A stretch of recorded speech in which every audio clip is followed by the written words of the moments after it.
Selamat pagi jemaat yang dikasihi Tuhan, Shalom. Mari kita bangkit berdiri bersama, kita akan segera mulai ibadah kita pada pagi hari ini.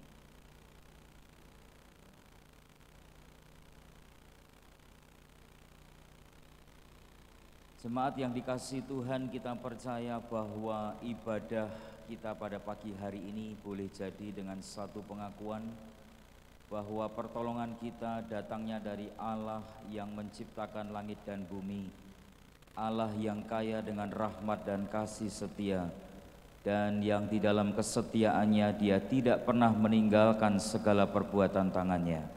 Kiranya anugerah dan kasih karunia-Nya boleh memimpin, menyertai, dan memberkati di sepanjang ibadah serta pelayanan kita pada pagi hari ini. Amin. Shalom para jemaat. Bersyukur karena kasih dan anugerah-Nya kita masih diberikan kesempatan untuk beribadah di gereja maupun secara online. Saya akan membacakan nats pembimbing kita terambil dalam Galatia 1 ayat 10. Jadi bagaimana sekarang? Adakah ku cari kesukaan manusia atau kesukaan Allah? Adakah ku coba berkenan kepada manusia? Sekiranya aku masih mau mencoba berkenan kepada manusia, maka aku bukanlah hamba Kristus. Jemaat, saya persilakan untuk duduk kembali.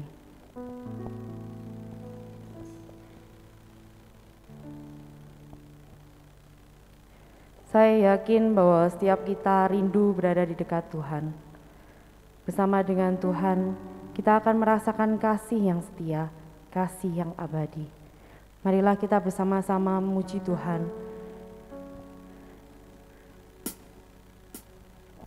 Biarlah setiap kita selalu berada di dekat Tuhan.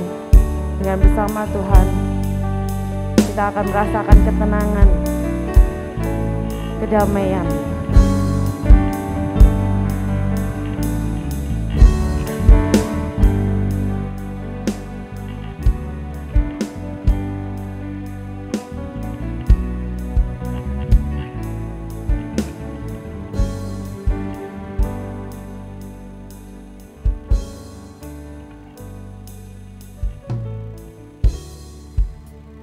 Dekat padamu, itu rinduku. Setiap kata kita,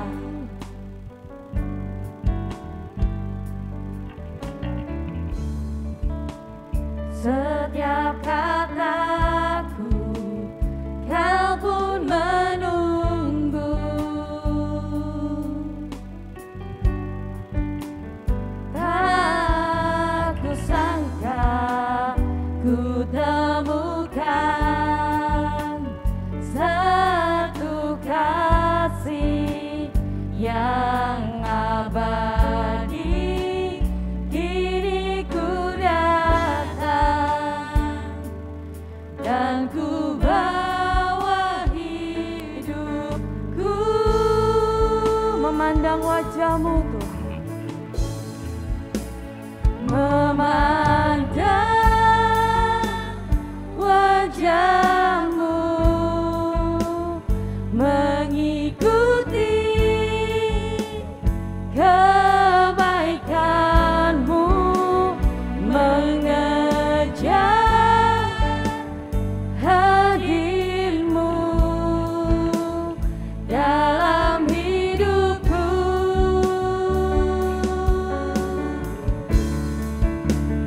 Membawa sembahku, menyatakan kebesaran-Mu, mengejar hadir-Mu dalam hidupku.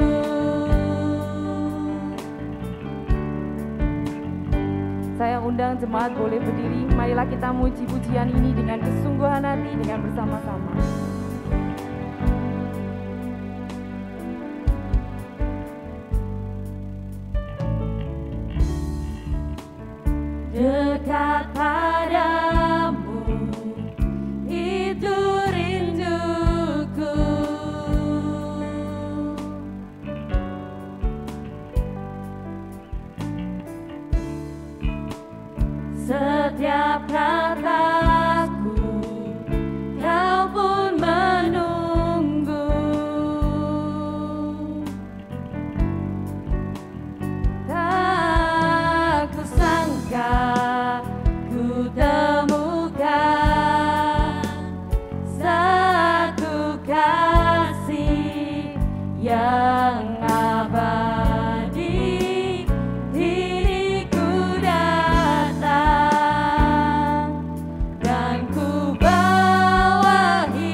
menyembahku Tuhan. Membawa sembahku, menyatakan kebesaran-Mu, mengejar hadir-Mu dalam hidupku. Katakan memandang wajah-Mu Tuhan. Memandang wajah-Mu, mengikuti kebaikan-Mu, mengejar hadir-Mu dalam hidupku.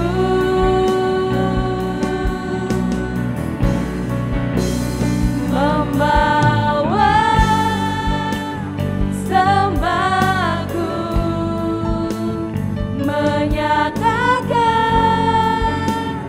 kebesaran-Mu, mengejar hadir-Mu dalam hidupku, Mengejar hadir-Mu,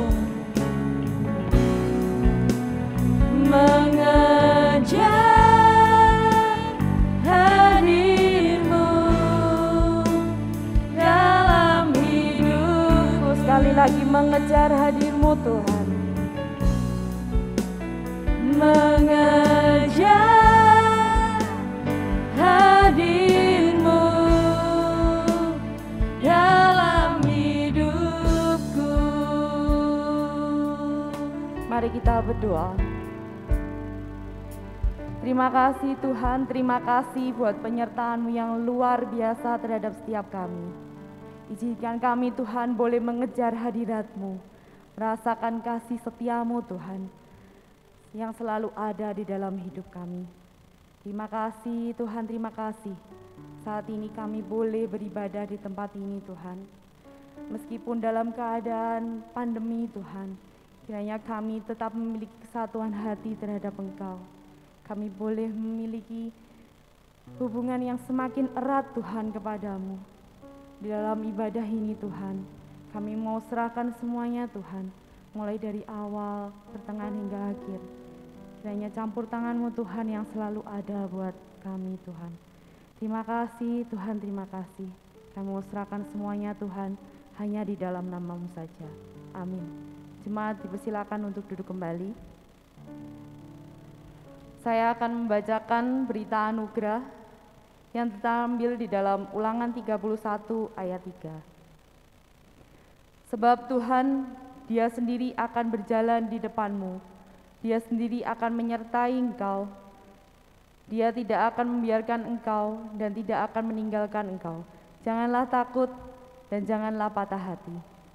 Dan petunjuk hidup baru terambil di dalam 1 Petrus 1 ayat 3 dan 4. Terpujilah Allah dan Bapa Tuhan kita Yesus Kristus, yang karena rahmat-Nya yang besar telah melahirkan kita kembali oleh kebangkitan Yesus Kristus dari antara orang mati kepada suatu hidup yang penuh harapan, untuk menerima suatu bagian yang tidak dapat binasa, yang tidak dapat cemar, dan yang tidak dapat layu, yang tersimpan di surga bagi kamu. Amin jemaat. Kita punya Allah yang hebat, kita juga punya Allah yang dahsyat. Marilah kita memuji Tuhan yang telah memberkati kita semua.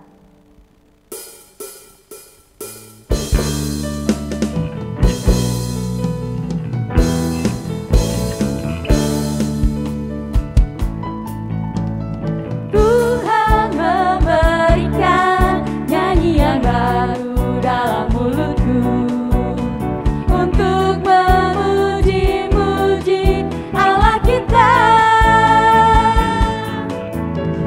Banyak orang akan melihatnya dan menjadi takut, lalu percaya kepada Tuhan. Saya undang jemaat boleh berdiri sambil bertepuk tangan.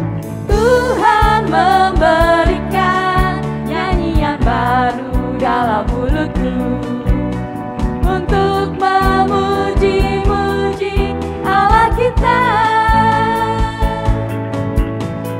Banyak orang akan melihatnya dan menjadi takut, lalu percaya kepada Tuhan. Yesus cinta saya. Yesus cinta saya, Yesus cinta kamu, Yesus cinta semuanya, firman-Nya digenapi. Yesus cinta saya, Yesus cinta kamu, Yesus cinta semuanya, firman-Nya digenapi. Ju Yesu aiwo. Ju Yesu aiwo, Ju Yesu ai ni, Ju Yesu ai ta, sân chính cao suo. Ju Yesu aiwo, Ju Yesu ai ni, Ju Yesu ai ta, sân chính cao suo. Kita pujinya sekali lagi. Tuhan memberikan nyanyian baru.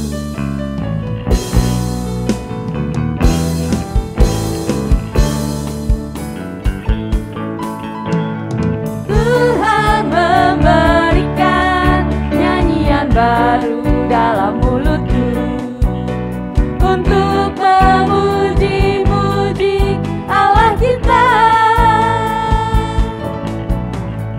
Banyak orang akan melihatnya dan menjadi takut, lalu percaya kepada Tuhan. Ju Yesu aiwo. Ju Yesu aiwo, Ju Yesu ai ni, Ju Yesu ai ta, sân chính cao suo. Ju Yesu aiwo, Ju Yesu ai ni, Ju Yesu ai ta, sân chính cao suo. Yesus cinta saya.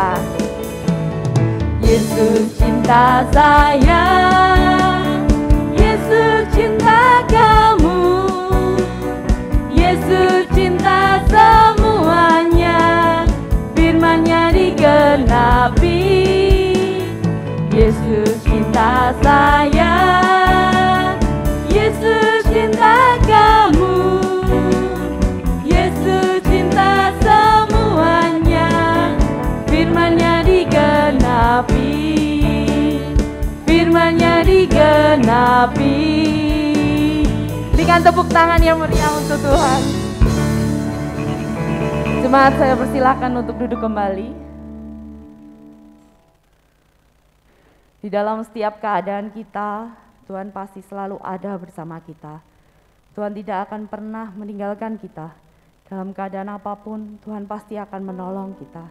Dalam setiap persoalan kita, marilah kita serahkan semuanya di dalam tangan Tuhan. Marilah kita pujikan, tak akan pernah terlambat pertolongan-Mu Tuhan.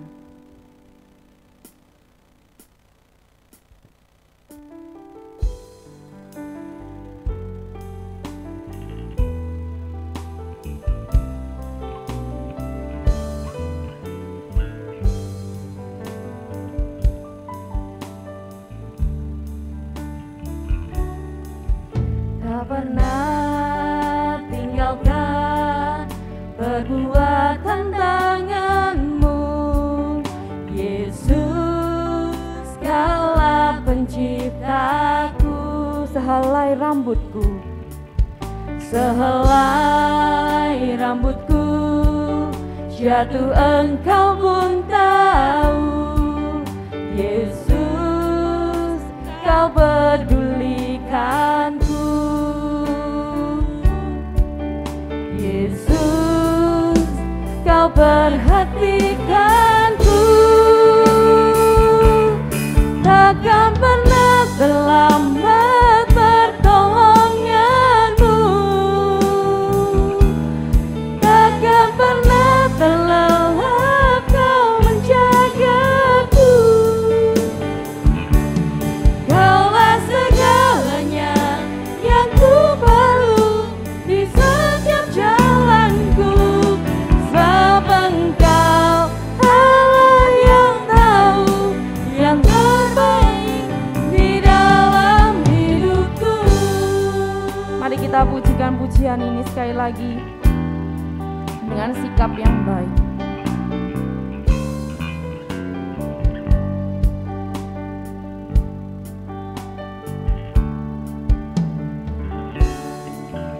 Tak pernah tinggalkan perbuatan tangan-Mu, Yesus, Kaulah penciptaku.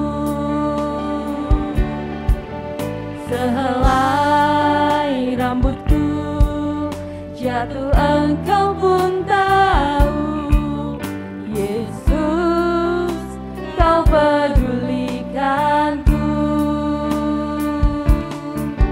Yesus, Kau perhatikanku. Takkan pernah terlambat pertolongan-Mu,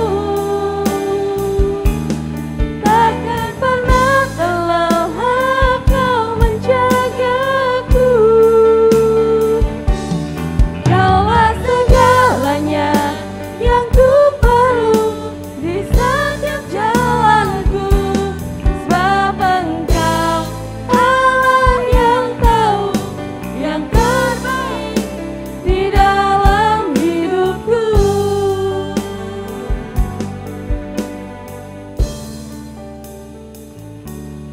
Takkan pernah terlambat pertolongan-Mu, takkan pernah terlelap Kau menjagaku. Kaulah segalanya yang ku perlu di setiap jalanku, sebab Engkau Allah yang tahu yang terbaik di dalam hidupku. Sebab Engkau Allah yang baik. Sebab Engkau Allah yang tahu yang terbaik di dalam hidupku.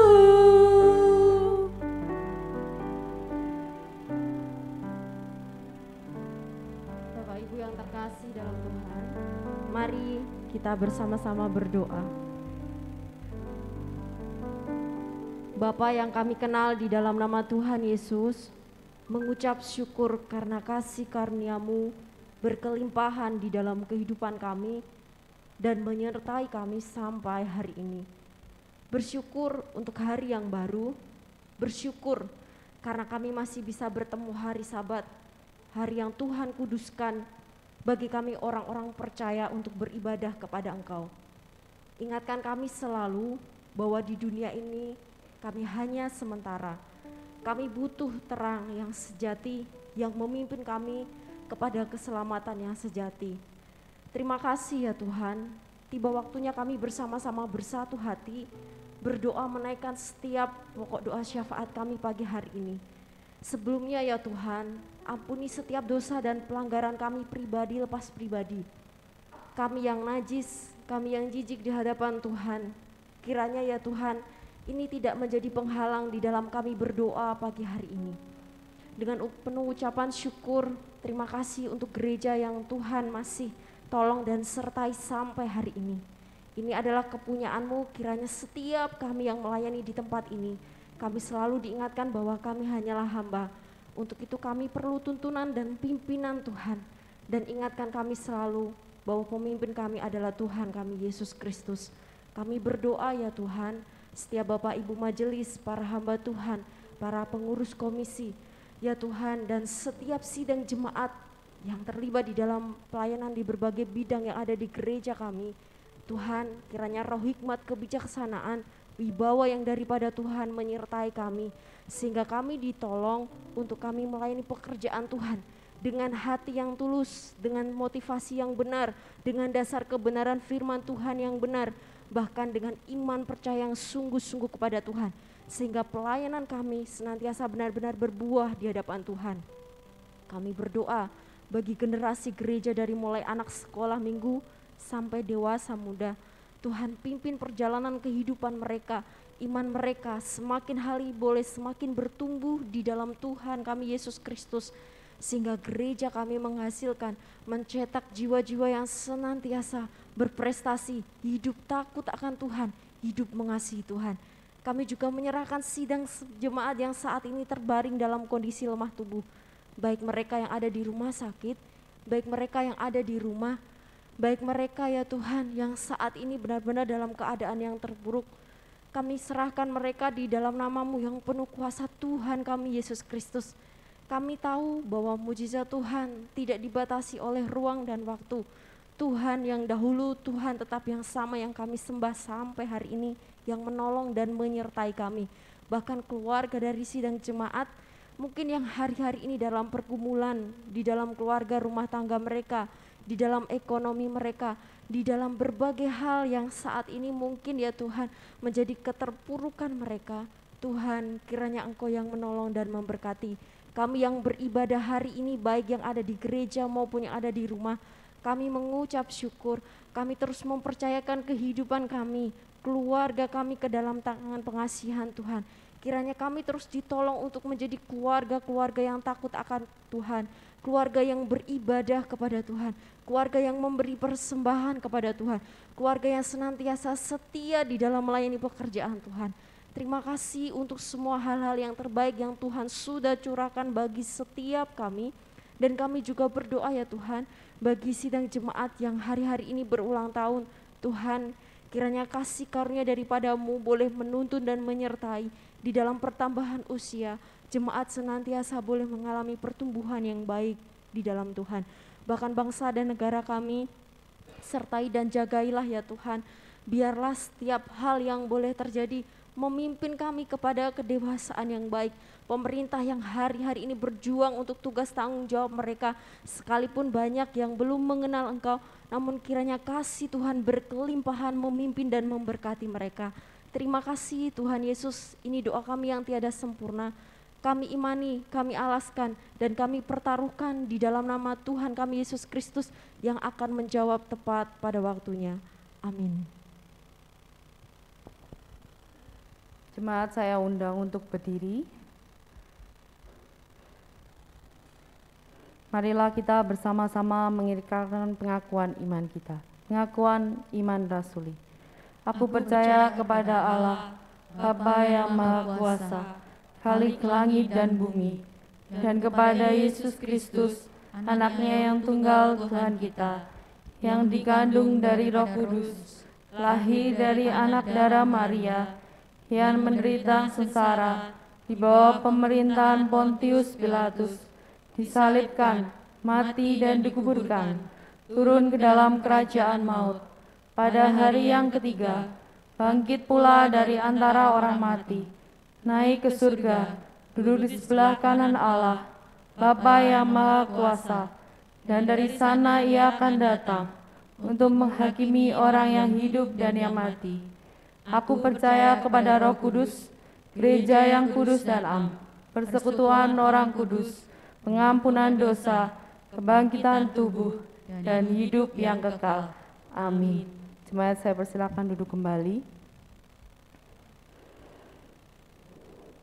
Kini kita akan mendengarkan kebenaran firman Tuhan yang nanti akan disampaikan oleh Bapak Pendeta Hendra Ray. Sebelumnya marilah kita menyiapkan diri kita masing-masing. Kita pujikan, ku mau cinta Yesus selamanya.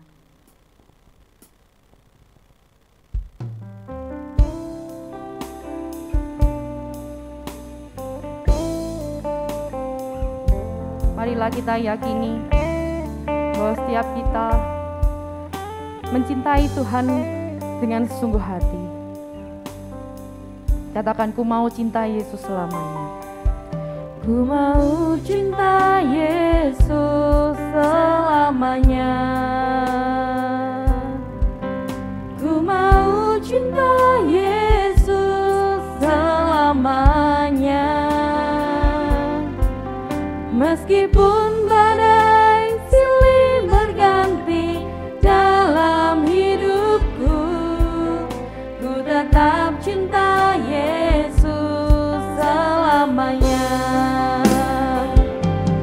Ya Aba, Bapa, ini aku anakmu, layakkanlah seluruh hidupku.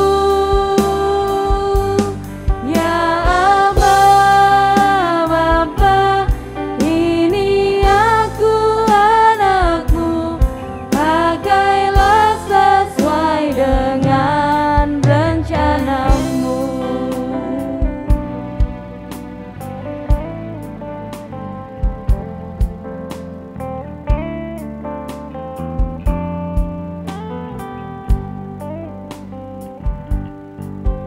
Ku mau cinta Yesus selamanya.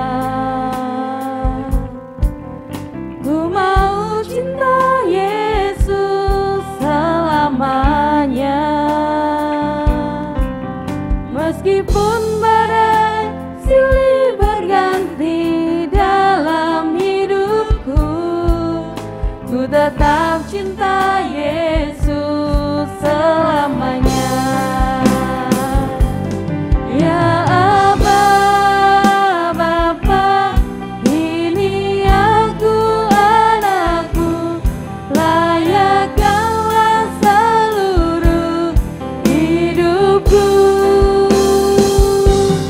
Ya Aba, Bapa, ini aku anakmu, pakailah sesuai dengan rencanamu. Ya Aba, Bapa, ya Aba, Bapa, ini aku anakmu, layakkanlah seluruh hidupku. Ya Aba, Bapa, ini aku anakmu, pakailah sesuai dengan rencanamu. Pakailah sesuai dengan rencanamu. Pakailah sesuai dengan rencanamu. Kepada mbaknya saya persilahkan.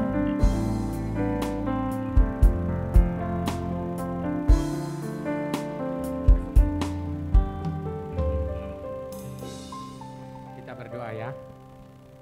Tuhan di dalam sorga, terima kasih buat hari ini. Kami ingin belajar lagi daripada firman-Mu. Biarlah Tuhan yang memberkati kami, mencelikan kami dan mencerahkan kami. Tuhan, biarlah kami semakin mengenal Kristus, semakin bisa meninggikan Kristus melalui perkataan, melalui tingkah laku kami, dan melalui hidup kami di tengah dunia ini, juga bagi sesama. Terima kasih Tuhan, di dalam nama-Mu lah kami berdoa. Amin. Jemaat sekalian, sekarang ini kita sedang sambil kebaktian, sambil merayakan Imlek. Makanya Bapak Ibu sekalian banyak yang pakai baju merah. Saya mau tanya, kenapa pakai baju merah? Bahagia. Ada lagi alasannya kenapa pakai baju merah?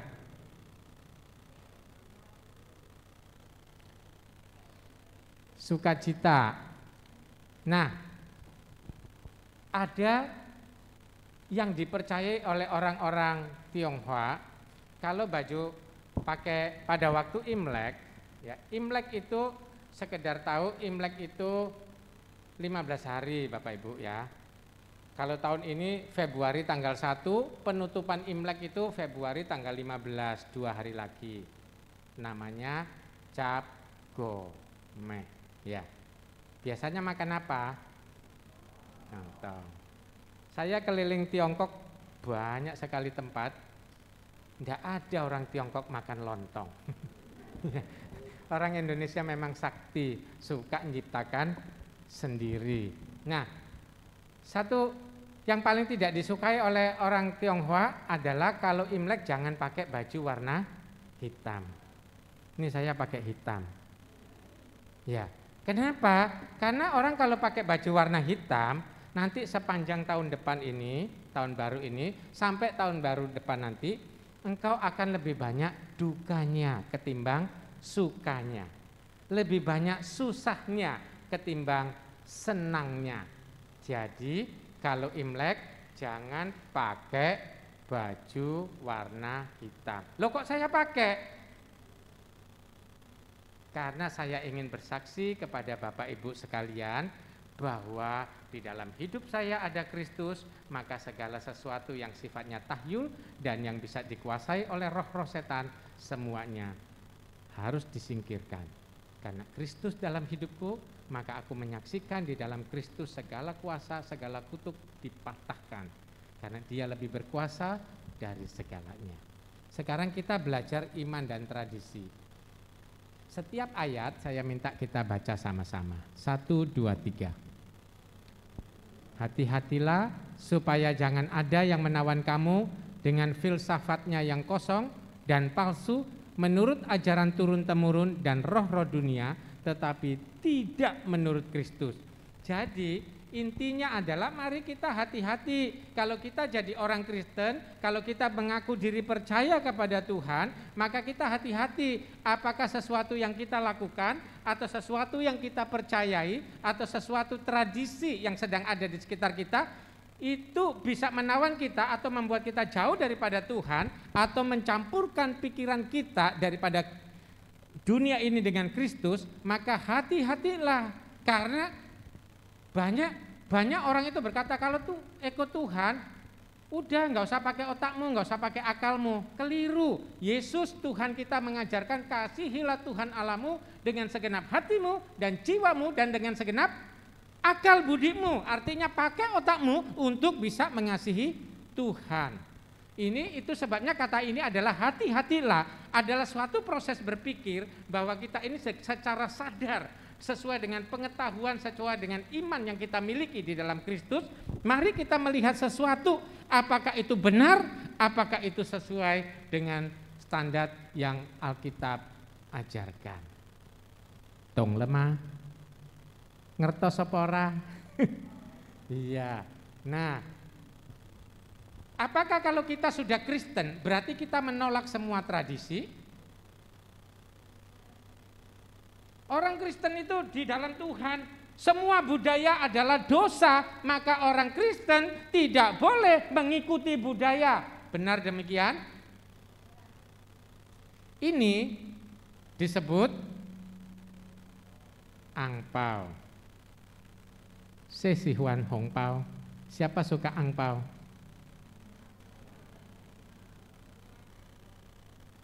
Kalau angpau, ayat firman Tuhan tadi malam, saya dengar anak remaja berkata, ya cuma ayat.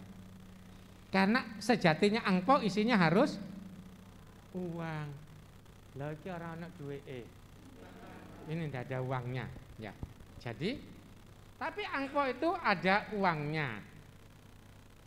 Kalau semua produk budaya dosa, maka jangan juga mau terima angpau yang isinya uang. Banyak legenda, banyak tradisi itu dilahirkan turun-temurun dari cerita ke cerita. Ya. Nah, salah satu ceritanya soal angpau ini, merah itu adalah tanda kemenangan atas kejahatan. Merah adalah tanda sukacita. Ya. Kenapa angpau ini warna merah? Nah, orang Tionghoa kalau merayakan Imlek, malam Imlek, ya misalnya tanggal 1 Februari, tanggal 31 Januarinya, dia suka begadang. Ya. Karena orang merayakan Imlek tuh harus lewat jam 12 malam, tidurnya agak subuh gitu. Itu baru namanya merayakan Imlek gitu. Nah, mereka percaya secara mitos bahwa pada waktu Imlek ada banyak kejahatan. Salah satu yang terkenal itu adalah setan atau makhluk nien, ya. Jadi makhluk nien itu suka makan apa saja, termasuk makan anak-anak, termasuk makan orang-orang. Nah, kalau di dalam keluarga besar Tionghoa itu dulu itu keluarganya besar. Semua orang Tionghoa itu rumahnya kotak gitu. Di sini ada, di sini ada, di sini ada, depannya itu kayak gerbangnya. Ya, namanya Seheyen. Nah, jadi mereka tuh suka ngumpul, main kartu lah, tamacang lah, mau ngobrol lah, nonton TV dan sebagainya. Lalu satu kali mereka mau tidur malam, mereka ingat gitu loh, wah anak-anak ini bisa begadang enggak? Lalu mereka itu berkata, kalau anak-anak ketiduran, kita lagi asik main kartu, kita lagi asik ngumpul, ngobrol, apakah setan itu nanti makan anak kita? Waduh, mereka semua ketakutan, karena selalu ada cerita anak atau keluarga mati hari itu karena dimakan oleh setan. Nah, singkat cerita, keluarga ini kumpul lalu berkata, gini loh, di keluarga sana ada ternyata anaknya nggak dimakan setan. Gini caranya, tahun lalu itu ternyata di situnya dikasihkan uang, uangnya dibungkus kain merah, itu cikal bakal angpau. Jadi ketika anak-anak tidur, orang tua bisa begadang, anak-anak nggak bisa begadang. Lalu ketika anak-anak tidur di tempat yang besar, lalu mereka setiap anak itu dikasih uang, bungkusan uang di sekitar kepalanya situ. Jadi ada bungkusan uang dengan harapan supaya anak ini tidak mati dimakan setan, dengan harapan supaya anak ini selamat dan tetap hidup. Tapi kan mereka antara percaya enggak percaya, mereka ngobrol-ngobrol ketika jam 3 malam, 3 pagi mereka mau tidur, mereka baru ingat, waduh gimana dengan anak-anak. Lalu mereka segera pergi ke kamar anak-anak, ternyata anak-anak tidurnya masih nyenyak, angpaunya hilang. Rupanya setan itu suka angpau. Siapa suka angpau sama dengan? Itu kan Bapak Ibu yang ngomong, bukan saya. Iya, iya. Jadi tidak selalu suka angpau sama dengan setan. Jadi kalau kita menolak budaya, menolak tradisi, ya tolak semuanya. Nah kalau sementara kita nolak yang lain dan terima yang gini, namanya enggak fair dong. Ya, masa gitu juga. Jadi ada budaya yang memang harus ditolak. Kan tadi saya mengawali, kalau pakai baju hitam akan susah seumur tahun baru ini. Tapi pakai angpau, nah kita lihat apakah percaya kepada Kristus berarti menolak semua tradisi. Maaf Bapak Ibu, ini adalah ayatnya agak kecil, tetapi siapa yang bisa baca, kita baca sama-sama ya. Tulisan saya harus dimodifikasi sebenarnya. 1 Korintus 9 ayat 20, sebenarnya seterusnya terus 22 dan 23. Yang bisa baca sama-sama dengan saya. 1 Korintus 9 ayat 20, 1, 2, 3. Demikianlah bagi orang Yahudi, aku menjadi seperti orang Yahudi, supaya aku memenangkan orang-orang Yahudi. Bagi orang-orang yang hidup di bawah hukum Taurat, aku menjadi seperti orang yang hidup di bawah hukum Taurat. Sekalipun aku sendiri tidak hidup di bawah hukum Taurat, supaya aku dapat memenangkan mereka yang hidup di bawah hukum Taurat.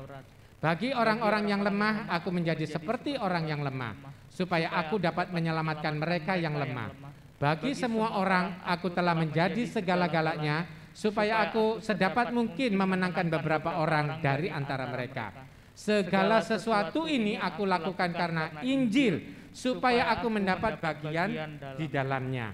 Mari kita melihat hidup kita, apakah segala sesuatu saya lakukan karena Injil, segala sesuatu saya lakukan karena saya ingat Kristus, segala sesuatu yang aku lakukan, aku harus ingat Kristus dan Injilnya, apakah ini berkenan atau tidak. Nah, jadi kalau dibilang iman Kristus berarti menolak semua tradisi, jangan lupa kita lahir di dalam dunia di mana tidak seorang pun lepas dari apa yang namanya budaya dan tradisi. Siapa yang bilang tangan kanan itu tangan baik, tangan kiri itu tangan jelek? Siapa yang bilang? Kan itu tradisi kita. Yang di luar negeri enggak kayak gitu. Misalnya kalau anak kecil, kalau anak kecil itu kasih kepada orang pakai tangan kanan, ibu guru, ibu-ibu, bapak-bapak ngomong itu tangan baik. Kalau ketika anak kecil pakai tangan kiri, kita ngomong itu sopo sing ngarani? 谁叫他们的 Siapa yang ngajar? Ya kita ngajar berdasarkan apa? Pengetahuan kita berdasarkan apa? Berdasarkan tradisi. Saya hidup di Tiongkok sekian banyak tahun, orang sana kasih tangan kiri, ya kanan ke kiri. Karena mereka punya konsep semua tangan baik diciptakan oleh Tuhan. Maka kalau tangan saya ini berat, itu lebih dekat ya pakai tangan kiri. Ngapain saya harus begini? Ini buang energi kan, dari sini ke sini. Jadi mereka kasih pakai tangan kiri. Karena tradisi mereka mengajarkan semua tangan baik adanya. Kita yang bilang tangan kanan lebih baik, tangan kiri jelek. Itu kan tradisi. Jadi tidak mungkin kita bisa bebas dari tradisi. Yang penting bagaimana kita memaknai tradisi dan kebudayaan. Iman kita kepada Kristus tidak berarti harus menolak semua tradisi. Selama tradisi itu Alkitab masih enggak larang kok. Kenapa kita larang? Gitu. Ya. Jadi Alkitab itu ada 31.000 lebih ayat, 10.000 diantaranya itu aturan. Makanya Tuhan bilang jangan suka nambahin dan jangan suka ngurangin, apalagi putar balik seperti setan yang suka putar balik. Aturan Alkitab aja banyak yang kita nggak bisa nuruti. Kok kita suka nambah-nambahin itu boleh, itu nggak boleh, itu boleh, nggak boleh. Berdasarkan apa? Nah, saudara, iman Kristen tidak berarti harus menolak semua tradisi. Misalnya, satu kali seorang raja yang paling bijaksana sepanjang sejarah Tiongkok disebut Huang Ti, ya, Kaisar Kuning, ya, Huang Ti. Nah, Huang Ti ini ketika dia memerintah semua rakyat makmur, sejahtera, aman, gak ada pencuri, semua damai. Sehingga semua rakyat itu ingin memuja dia, bahkan mereka menganggap Huang Ti ini seperti Tuhan. Nah, ketika mereka mempersembahkan persembahan-persembahan kepada raja, lalu duduk tertelungkup, lalu ingin, Tuhan ini orang baik, Tuhan pasti adalah dewa, kami ingin menyembah Anda. Huang Ti itu langsung mengotorin jubah kebesarannya ini dan berkata, saya salah, kamu salah, saya salah bersikap kalau kamu sampai menyembah saya seperti Tuhan, karena saya bukan Tuhan. Lalu mereka berkata, siapa yang lebih baik daripada kamu? Maka Huang Ti itu menulis yang sebelah kanan itu, dan di situ dia tulis Sang Ti. Ti itu raja, Sang itu yang di atasnya raja. Sekarang kalau Sang Ti dalam bahasa Tionghoa disebut sebagai Tuhan. Sang Ti itu Tuhan. Jadi Tuhan itu sejatinya adalah yang di atas raja. Jadi Huang Ti itu berkata ada Tuhan. Ini kan tradisi mereka. Apakah salah? Tidak salah. Lihat, saya pengen turun sebentar ya. Ini Sang Ti, Tuhan artinya. Huang Ti itu menuliskan coretan seperti ini loh Tuhan. Ini cikal bakal huruf ini. Huruf ini cikal bakal huruf ini. Huruf Sang Ti cikal bakalnya itu ini. Seperti salib. Loh kok kenapa orang Tionghoa budayanya kok banyak yang mirip Alkitab? Nah itu loh. Maka ada wahyu umum, sesuatu budaya yang bisa dipakai untuk memberitakan wahyu khusus, yaitu Tuhan. Ini Sang Ti. 3.000 sampai 1.000 bangsa Tionghoa, bangsa Tiongkok itu Dusun Lun, percaya hanya ada satu Tuhan. Nanti segini mulai banyak dewa-dewa, dewa babi lah, Cupatkai namanya, dewa monyet lah namanya Sun Gokong, gitulah, dewa dapur lah, dewa pintu lah dan sebagainya. Orang sana percaya ada banyak Tuhan. Semua bisa jadi Tuhan di sana. Dan sekarang ini adalah Usen Lun, artinya tidak percaya ada Tuhan. Tetapi saudara, jumlah penduduk Tiongkok yang memeluk agama Kristen, percaya kepada Kristus akan mencapai 250 juta pada tahun 2030, membuat Tiongkok menjadi negara berpenduduk Kristen terbesar di dunia. Nah, jadi ada banyak yang baik. Kenapa kita menolak yang baik? Gitu. Nah, apakah iman ya iman, tradisi ya tradisi. Kalau di gereja saya beriman, kalau di luar saya mengikuti tradisi. Apakah bisa beda seperti itu? Mari kita baca Kolose 3 ayat 23. sampai 25 yang masih bisa lihat aja. Karena ini kecil dari belakang. Kolose 3 23 sampai 25, 1 2 3. Apapun juga yang kamu perbuat, perbuatlah dengan segenap hatimu seperti untuk Tuhan dan bukan untuk manusia. Kamu tahu bahwa dari Tuhanlah kamu menerima bagian yang ditentukan bagimu sebagai upah. Kristus adalah Tuhan dan kamu hambanya. Barang siapa berbuat kesalahan, ia akan menanggung kesalahannya itu karena Tuhan tidak memandang orang. Nah, jadi apakah kita bisa membedakan iman dan tradisi? Kalau di luar kita boleh melakukan itu, kalau di gereja kita tidak boleh melakukan itu. Jangan lupa, kalau hidupmu adalah Kristus, maka di dalam hidupmu, di dalam hidup kita ada Kristus. Kemana saja kita membawa Kristus, kemana saja kita adalah bagian dari Kristus, kemana saja kita adalah anak-anak Tuhan yang harus menyaksikan Kristus di mana saja. Kalau sudah demikian, maka ketika kita berinteraksi, bergaul dengan tradisi dan budaya, maka seharusnya itu tidak bisa kita pisah-pisahkan, ya. Karena kita lihat kita ada Kristus, apakah itu berkenan atau tidak, ya. Apakah iman dan tradisi bisa dicampur? Kita baca Markus 7 ayat 6 sampai 8. 1 2 3. Bangsa ini memuliakan aku dengan bibirnya, padahal hatinya jauh daripadaku. Percuma mereka beribadah kepadaku, sedangkan ajaran yang mereka ajarkan ialah perintah manusia. Perintah Allah kamu abaikan untuk berpegang pada adat istiadat manusia. Sebenarnya dalam kehidupan saya menyaksikan banyak sekali iman yang dicampur. Nah, waktu kami di Tiongkok, kami masuk ke berbagai tempat. Nah, di sana itu percaya mirip dengan di Indonesia. Tapi ketika saya belajar buku sejarahnya, ternyata memang orang Indonesia banyak belajar dari sana. Kan pepatahnya belajarlah sampai ke negeri, termasuk yang elek-eleknya juga belajar dari sana. Yang bagusnya kok kurang dipelajari. Nah, misalnya gini, waktu orang meninggal, keluarga kita meninggal, orang sana itu percaya, orang sana, Bapak Ibu nggak tahu, gitu ya. Orang sana itu percaya 3 hari itu dia masih di dalam rumah. Ya. Apalagi kalau masih pada hari kedukaan Maisong gitu ya. 3 hari, 5 hari mereka percaya orangnya itu masih ada di situ rohnya. Makanya ada perayaan 3 harian. Lalu mereka percaya 7 hari pun masih ada di dalam situ. Makanya ada perayaan 7 malamnya. Lalu ketika mereka percaya 7 hari, mereka rohnya itu sudah mulai jalan-jalan gitu loh. Sampai 40 hari masih ada di sekitar tetangga-tetangga situ. Makanya banyak orang seanak ngaku gitu, melihat engkongmu yang meninggal itu saya lihat tadi malam. Ibumu yang meninggal saya lihat di situ. Nah, 40 hari, maka diucapan syukur 40 hari supaya jangan ganggu kami. Kamu yang alammu, alamku, alamku, maka diadakan syukuran 40 harian. Ya, masih di kampung situ.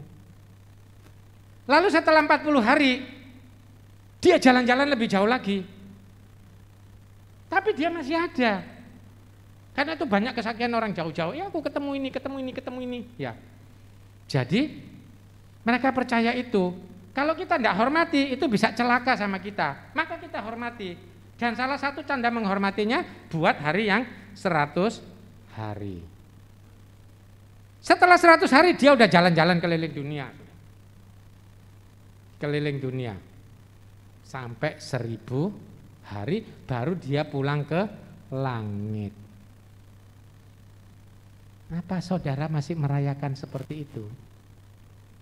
Enggak ya, enggak ada bedanya. Ya, jadi kalau kita merayakan seperti itu, kita masih bercampur gitu loh, ya.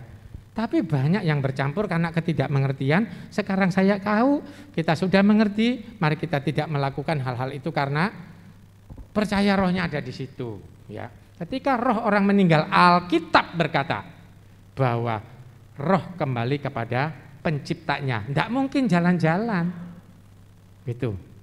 Apa ono mall di sana? Enggak tahu, ya. tapi nggak mungkin jalan-jalan. Jadi iman sebenarnya nggak usah dicampur-campur. Ya. Misalnya gini, waktu Imlek orang itu nggak boleh makan bubur. Orang yang makan bubur selama 15 hari ini sampai tanggal 15 nanti, orangnya akan miskin sepanjang tahun depan itu. Barangmu dicuri lah dan sebagainya. Itu kan kepercayaan. Apakah kita mau percaya?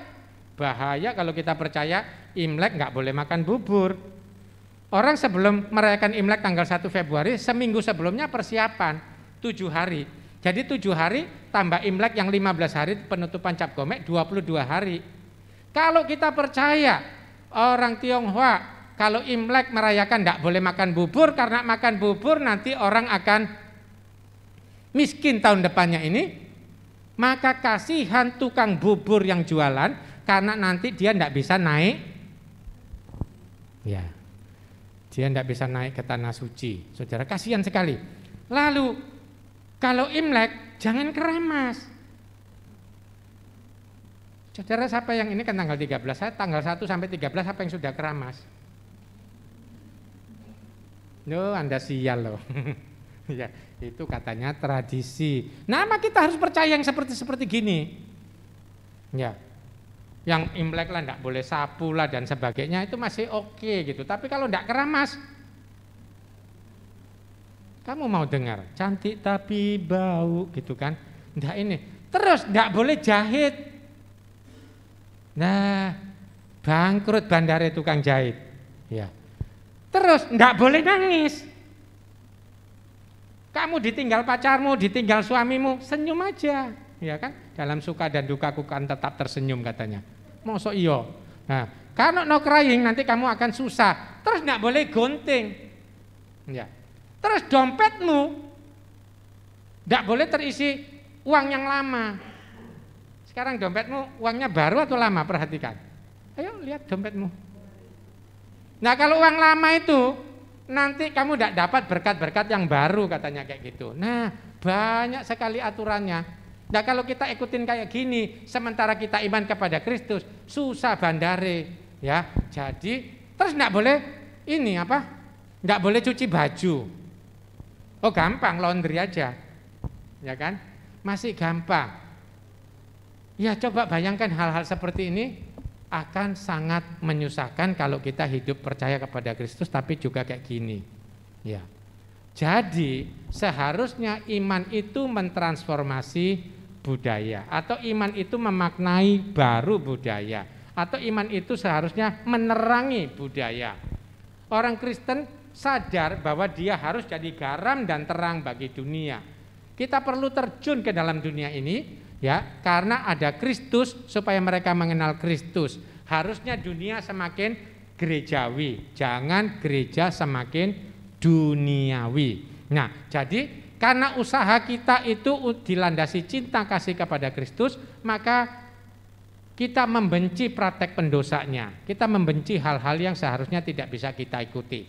Matius 5 ayat 16 dikatakan, demikianlah hendaknya terangmu bercahaya di depan semua orang, supaya mereka melihat perbuatanmu yang baik dan memuliakan Bapamu yang di sorga. Sekarang kita belajar Imlek. Nah, saya turun lagi. Bapak Ibu coba lihat di sini. Ini orang Indonesia yang tulis Imlek tahun ini adalah Imlek 2573. Tahun 2022 Imlek 2573. Oke. Kalau Bapak Ibu ke Malaysia, ke Singapura, ke Brunei, tahunnya ini. Ini diikuti oleh sekitar 15% penduduk Chinese di seluruh dunia. 15%. Tapi 80 sampai 85%, lihat ini tahun Imlek tahun 2022 ini saya kutip dari Sohunya Beijing, ya, keluaran Beijing. Itu tahun 4720. Bapak Ibu pernah nulis selamat Imlek atau percaya Imlek yang mana? Kebanyakan Indonesia 99% itu ini. Ini Imlek berdasarkan agama. Ini Imlek berdasarkan budaya. Ya. Ini cara ngitungnya. Ini tadi Huangti saya sudah cerita, itu 2698. Sekarang tahun 2022, berarti Imlek tahun ini adalah 4720. Ini adalah Wikipedia dari yang berbahasa Chinese. Kita lihat. Jadi Chinese itu sekarang ini 1 Februari tahun 2022. Tahun depan 2022 Januari 22. Tahun depannya lagi tahun 2024 Februari tanggal 10. Orang Tionghoa tahu tahun Imleknya bahkan sampai 50 tahun ke depan sudah ada tanggalnya. Kalau ada orang lain ya merayakan tanggalan menurut bulan itu setiap tahun rapat dulu, menentukan sebenarnya hari tepatnya apa. Orang Tionghoa nggak perlu rapat, sudah tahu. Nah, ini berdasarkan Huangdi. Kalau kita merayakan Imlek nggak tahu tahunnya, lebih baik nggak usah pakai tahun. Daripada kita 2573, sebenarnya salah. Kok 2573 dari mana? Ini sumber-sumbernya tadi ya, bisa dipertanggungjawabkan. Ya, jadi ini sumber-sumbernya. Jadi kalau yang ini tahun lahirnya Konghucu itu 551 sebelum Masehi. Tahun ini 2022. 551 tambah 2022 sama dengan 2573. Kita menghormati saudara kita yang beragama lain yang merayakan 2573. Tapi kita Kristen Tionghoa seharusnya memakai yang ini.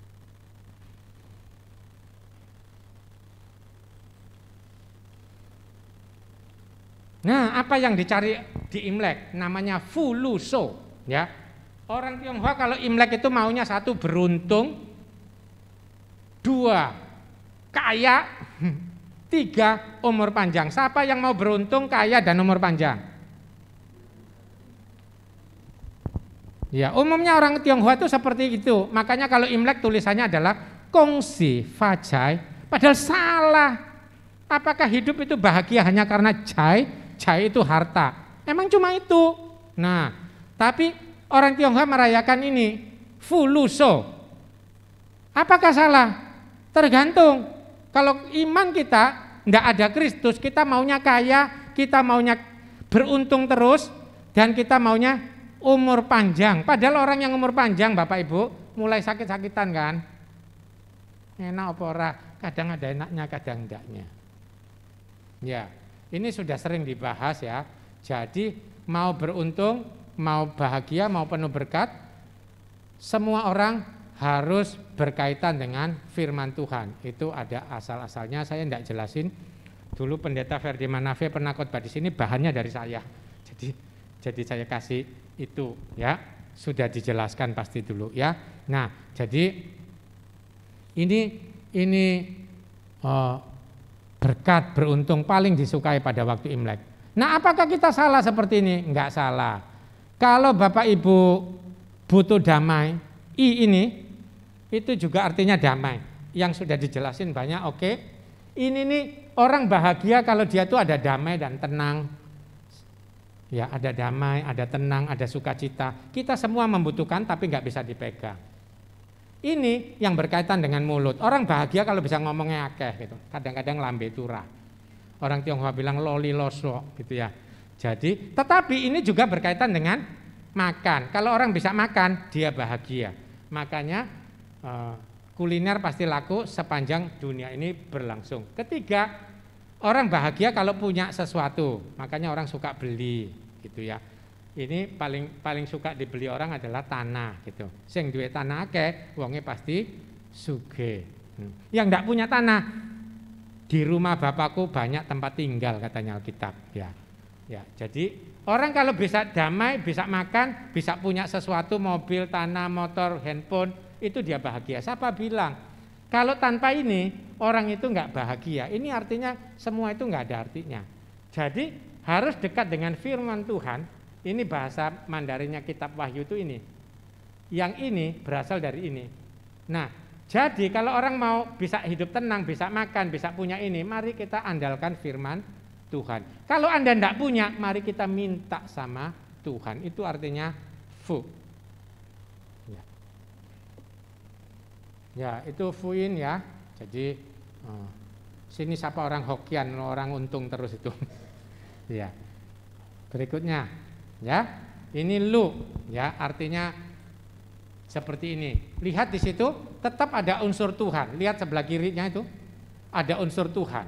Ya, lalu orang yang mau hidupnya berhasil, maka 1, dekatlah sama Tuhan. 2, jadilah orang yang lemah lembut, jangan kasar-kasar. Wong sing kasar itu biasanya cepat kena stroke, cepat mati. Jadi lembut sama fleksibel, jangan kaku-kaku jadi orang itu. Kuaku nih pol ngono ya. Padahal budaya ini mengajarkan orang kalau mau lu, maka dekatlah firman Tuhan, belajarlah lemah lembut dan fleksibel. Bukankah Tuhan Yesus berkata, belajarlah daripadaku karena aku rendah hati dan lemah lembut dan rendah hati. Sebenarnya orang yang sombong dan orang yang tidak lemah lembut, kata-katanya tajam, itu orang yang tidak percaya Tuhan Yesus Kristus di dalam hatinya. Mengapa Tuhan Yesus lembut dan engkau kasar? Mengapa Tuhan Yesus lemah lembut dan engkau tajam? Secara psikologis orang yang kata-katanya tajam adalah orang yang tidak pernah bahagia di dalam hatinya. Ini Jangso, panjang umur. Kan kita lihat di situ. Ya. Orang kalau mau panjang umur, mari kita pikul salib. Bukankah Tuhan Yesus mengikut Tuhan yang paling utama bukan memuliakan Tuhan? Keliru, saudara. Tuhan Yesus enggak ngajarkan kamu ikut aku caranya memuliakan Tuhan. Tuhan Yesus enggak ngajarkan.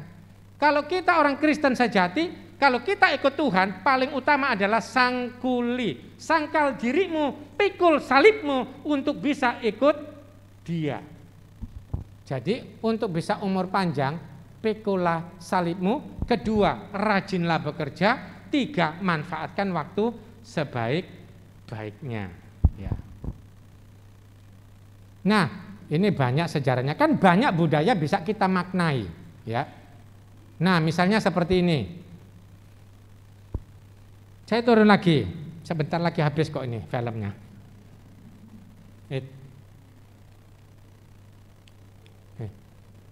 Mungkin ya, ini nih yang itu domba, ini kauyang. Apa kauyang? Ada yang tahu kauyang itu apa? Anak domba korban. Ya. Jadi ini Meli, cantik, beautiful, indah, itu ini berasal dari kauyang. Bawahnya ini besar. Jadi siapa yang membesarkan anak domba, hidupnya indah. Kok bisa orang Tionghoa itu punya konsep seperti ini? Padahal kalau saya tanya, domba yang mana? Enggak tahu. Maka saya kasih kenal, boleh enggak saya kasih kenal kamu domba itu? Alkitabku, enggak tahu Alkitabnya Bapakku. Alkitabku berkata, Kristus adalah anak domba Allah yang menghapus dosa dunia. Jadi saya kenalkan, siapa membesarkan Kristus, hidupnya indah dan damai. Beautiful. Siapa mau hidup indah? Taklukkanlah dirimu di bawah Kristus. Sebaliknya, lawannya Mei artinya Jo, orang bau. Saya enggak kasih sini. Atas hurufnya itu sendiri, bawahnya besar. Siapa yang suka membesar-besarkan diri sendiri, dia orang bau. Nah, menurut Association Psychology of America, jadi menurut ilmu psikologi, orang yang suka membesarkan dirinya sendiri itu kelihatan. Sehari lebih dari 5 kali upload di dalam WhatsApp-nya, IG-nya, Facebook-nya, Twitter-nya.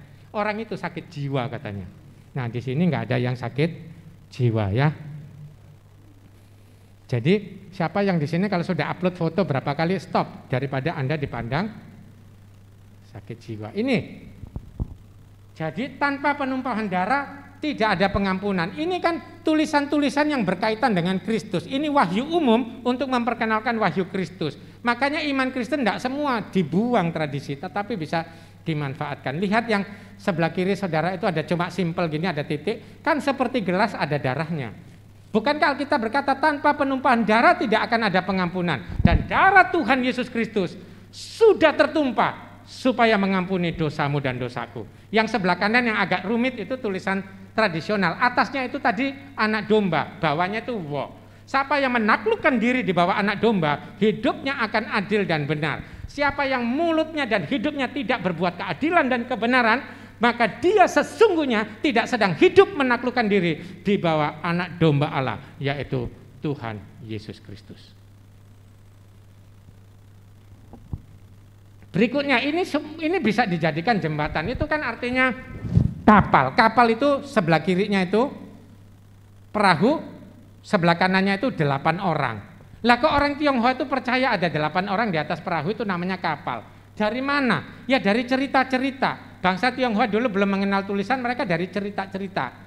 Ya, maka mereka percaya di atas kapal itu ada 2 orang dan 6 orang di atas perahu. Dan mereka percaya sebagai 8 dewa. Ya. Karena semua orang dunia mati, cuma dia tidak mati. Itu 8 dewa katanya. Nah, cerita itu cerita turun-temurun. Tetapi Alkitab sudah jauh lebih dulu menuliskannya. Mari kita lihat saudara. Sekarang agak menyimpulkan. Kita lihat bangsa Tiongkok. Abraham punya istri 3. Abraham punya istri 3. 1 yang resmi, 2 yang disebut gundiknya. Oke. Abraham punya istri 3. Yang pertama namanya Sarah. Ayo. Yang kedua namanya Hagar. Yang ketiga namanya Keturah. Kita baca ayatnya sama-sama. 1, 2, 3. Ayo 1, 2, 3. Abraham mengambil pula seorang istri namanya Keturah. Terus Abraham memberikan segala harta miliknya kepada Ishak. Tetapi kepada anak-anak yang diperolehnya dari gundik-gundiknya, ia memberikan pemberian. Kemudian ia menyuruh mereka masih pada waktu ia hidup, meninggalkan Ishak dan pergi ke sebelah timur. Kemana? Ke tanah timur. Abraham nyuruh itunya pergi ke tanah timur. Mari kita lihat sejarah. Ini 2 layar terakhir, 3 layar terakhir. Ini sejarah Alkitab, ini sangat kecil. Ini Abraham. Lalu ketika dia menyuruh itu tahun 2090 sebelum Masehi. Pergi kamu ke tanah timur, katanya gitu. Mari kita lihat sejarahnya orang Tiongkok. Orang Tiongkok percaya dari turun-temurun bahwa orang Tiongkok percaya bahwa bangsa ini lahir setelah air bah. Dari mana datangnya cerita air bah? Dari mereka turun-temurun. Lihat di sini, dinasti pertama Tiongkok namanya Xia. Lihat tahunnya di sini 2070. Bisa Anda nangkap? Abraham suruh Keturah pergi ke tanah timur dan tahun 2070 lahirlah bangsa Tiongkok sesuai dengan sejarahnya. Jadi salah satu dari anak Keturah pergi ke sini. Itu sebabnya ada banyak tulisan dan budaya orang Tionghoa masih terkait dengan orang dari Alkitab. Kita baca sama-sama, ini layar terakhir. 1, 2, 3. Demikianlah hendaknya terangmu bercahaya di depan orang, supaya mereka melihat perbuatanmu yang baik dan memuliakan Bapamu yang di sorga. Bapak Ibu sekalian, iman, kalau Anda beriman kepada Kristus, maka Kristus jangan dicampur. Tapi Kristus juga tidak menista dan gampang menghakimi orang. Tetapi orang yang hidupnya dipenuhi oleh Kristus, maka dia akan melihat budaya dan tradisi itu dengan terang Tuhan. Apa yang harus ditolak, tolak. Apa yang harus tidak diikuti, tidak usah diikuti. Tetapi apa yang masih bisa menjadi jembatan supaya Kristus yang hidup dalam hidup kita, kita perkenalkan kepada orang lain, pakai itu. Karena Kristus ingin hidup kita menerangi budaya dan menerangi hidup saudara. Saudara sekalian, mari kita cinta Kristus. Kristus mengasihimu, Kristus memperdulikanmu, Kristus memperhatikanmu, Kristus memberkatimu. Dan biarlah Kristus yang tinggal dalam hidupmu itu kamu lakukan dalam seluruh kehidupanmu. Kamu bawa Kristus di mana saja, sehingga mulutmu bisa memuliakan Tuhan. Enggak usah ngelek-ngelekin orang, enggak usah fitnah-fitnahan orang, enggak usah lambe tura, ya. Mulut kita harus bisa menyaksikan Tuhan. Mari hidup kita, mari kita hidup sedapat mungkin keputusan kita, tingkah laku kita, ada Kristus dalam hidup kita. Sehingga ketika orang melihat kita, orang melihat Kristus dan orang akan melihat dan memuliakan Bapamu yang di sorga. Mari kita berdoa. Tuhan di dalam sorga, terima kasih kami belajar daripada firman-Mu. Hari ini kami belajar tentang tradisi Tionghoa. Tuhan tolong setiap jemaat-Mu supaya ngerti dan belajar, supaya hidupnya dalam berbudaya, bertingkah laku tidak memisahkan Kristus tetapi membawa Kristus dalam hidupnya, membawa nilai-nilai Kristus dalam hidupnya, supaya Tuhan dimuliakan. Dalam nama Tuhan Yesus, amin.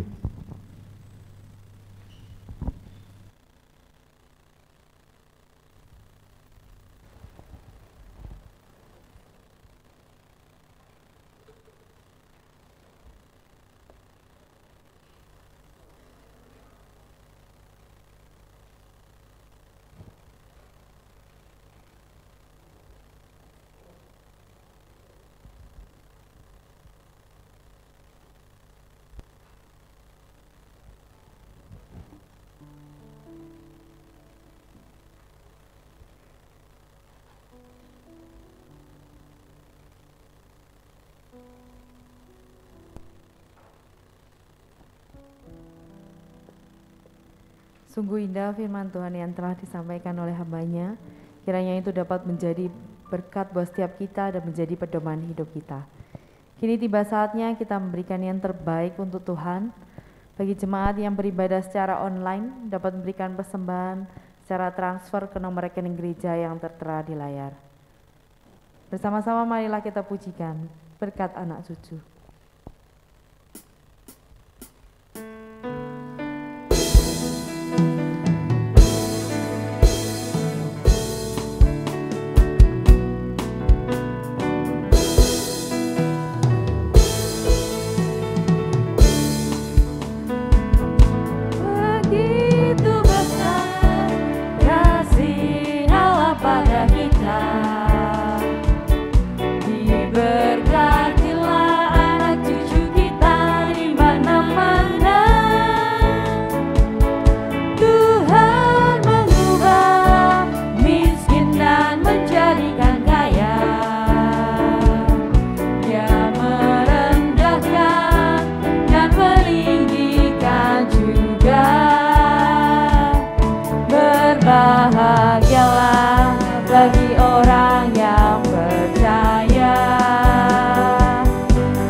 cinta saya, Yesus cinta kamu, Yesus cinta semuanya, firman-Nya digenapi, firman-Nya digenapi.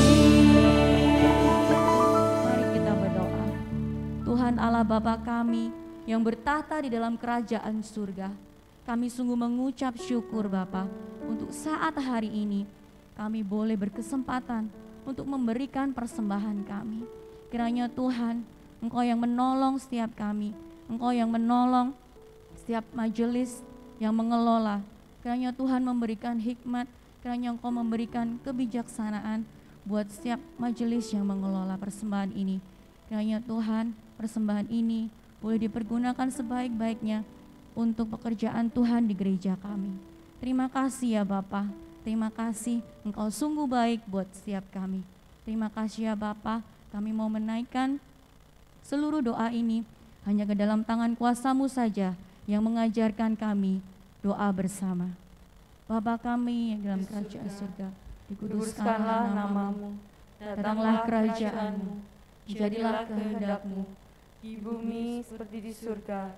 Berikanlah kami pada hari ini makanan kami yang secukupnya, dan ampunilah kami kesalahan kami, seperti kami juga mengampuni orang yang bersalah kepada kami. Dan janganlah membawa kami ke dalam pencobaan, tetapi lepaskanlah kami daripada yang jahat. Karena Engkau yang punya kerajaan, dan kuasa, dan kemuliaan, sampai selama-lamanya. Amin. Kita akan mengakhiri ibadah kita pada saat ini. Nanti doa berkat dan doa penutup akan disampaikan oleh hambanya Bapak Pendeta Yohanes. Sebelumnya marilah kita pujikan doksologi.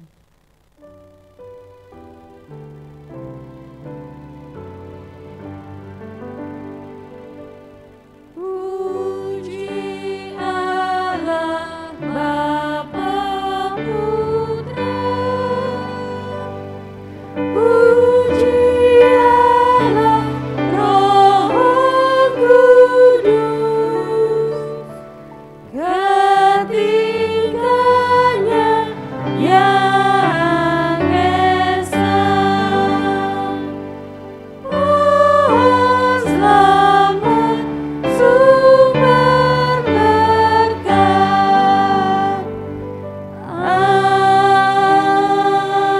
Amin.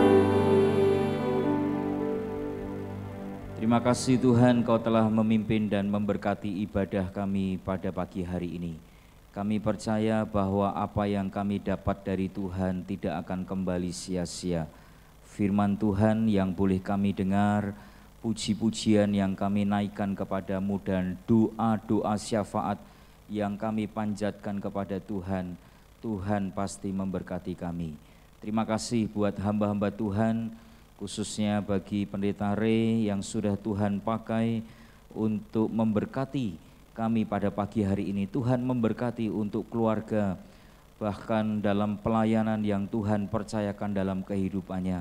Anak-anak Tuhan juga boleh pelihara dan memberkati akan setiap pekerjaan, usaha, dan masa depan hidup mereka. Terima kasih Bapa. Begitu juga seluruh sidang jemaat Tuhan yang datang dengan penuh iman dan kesetiaan pada pagi hari ini. Kiranya Tuhan juga terus boleh berkasih karunia, menolong dalam segala pergumulan, dan memberikan hikmat serta kekuatan untuk kami terus berjalan dalam kebenaran-kebenaran Tuhan, untuk kami dapat menceritakan akan kasih setia Tuhan dan perbuatan-perbuatan Allah yang ajaib yang boleh kami nikmati dalam kehidupan kami. Dan pakailah kami Tuhan terus untuk kami dapat menjadi pemberita-pemberita Injil Allah di segala panggilan dan profesi masing-masing yang telah Tuhan percayakan dalam kehidupan kami. Terima kasih Bapa. Jika sebentar kami akan meninggalkan tempat ini dan kembali ke rumah masing-masing, kami mohon perlindungan dan berkat yang daripada Tuhan. Jemaat dikasih Tuhan, arahkan hatimu kepada Tuhan, pulanglah dan terimalah berkat yang daripada Tuhan. Kiranya berkat, damai sejahtera, dan sukacita dari Allah Tritunggal boleh memimpin, menyertai, memelihara, dan memberkati saudara mulai saat pagi hari ini sampai Maranatha Kristus datang kali yang kedua. Amin.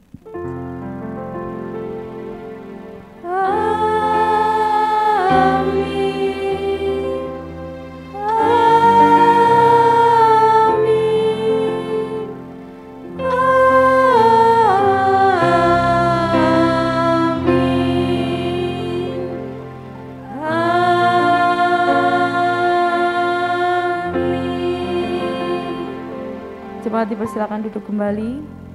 Ibadah selesai, silakan mengambil salat teduh. Sampai jumpa minggu depan.